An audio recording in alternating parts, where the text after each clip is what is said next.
ہم ختم نبوت پر نحمده ونصلي على رسوله الكريم اما بعد۔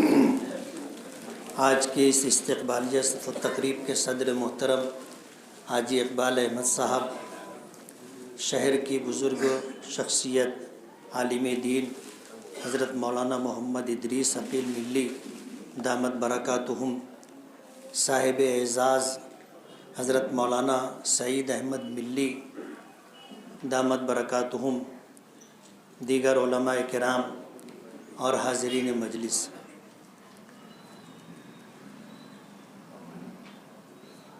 کسی مجلس کے صدر کے لیے خطبہ صدارت پیش کرنا یا کسی مجلس میں آخری مقرر کو اپنی بات رکھنا بہت مشکل ہوتا ہے۔ آپ نے یہ بات محسوس کی کہ حضرت مولانا سعید احمد ملی دامت برکاتہم کی منصب امامت کو لے کر کے، تعلیمی خدمات کو لے کر کے، استقامت کو لے کر کے، زہد و تقوی کو لے کر کے، سماجی خدمات کو لے کر کے، زندگی کے اور بھی جو نمایاں اور اہم پہلو ہیں سب پر تقریباً گفتگو ہو چکی۔ اب کچھ کہنا ایسا ہوگا جیسے کسی بات کو دہرانا، لیکن میں اپنے لیے اس بات کو سعادت سمجھتا ہوں کہ مجھے کچھ کہنے کا موقع ملا۔ کسی نے کہا ہے کہ یہ دن دو دن کی بات نہیں، نصف صدی کا قصہ ہے۔ یہ دن دو دن کی بات نہیں، نصف صدی کا قصہ ہے۔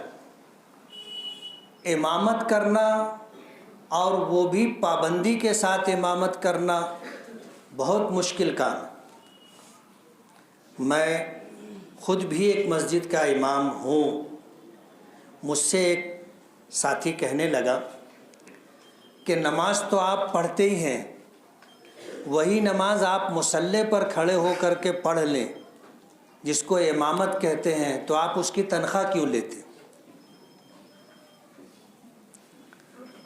میں نے کہا تمہیں پتہ نہیں ہے، ہم لوگ نماز پڑھانے کی تنخواہ نہیں لیتے، ہم لوگ وقت دینے کی تنخواہ لیتے۔ میں نے کہا ایک کام کر، تو ایک مہینہ 5 وقت پابندی کے ساتھ میری اس مسجد میں مؤذن کے مصلی کے بازو میں کھڑے ہو کر کے نماز پڑھ لے، میں اپنی پوری تنخواہ تجھ کو دے دوں گا۔ تو اس نے کہا ٹھیک ہے۔ پہلی نماز میں وہ نظر آیا مؤذن کے بازو میں، دوسری نماز کے لیے جب میں دیکھنے لگا پلٹ کر کے تو وہ مؤذن سے 5-7 لوگوں کو چھوڑ کر کے کھڑا تھا۔ تیسری نماز میں وہ پہلی صف میں نہیں تھا، میں نے دیکھا کہ وہ پیچھے تھا۔ نماز ختم کرنے کے بعد جامع مسجد میں یہ سہولت ہے کہ پہلی صف کے سامنے دروازہ ہے، آدمی نکل کر کے پیچھے جا سکتا ہے مدرسے سے گزر کر کے۔ تو میں پیچھے جا کر کے کھڑا تھا۔ وہ جب آیا تو اس کو میں نے کہا کیسے؟ بولے بہت کم پگار دے ہوتے۔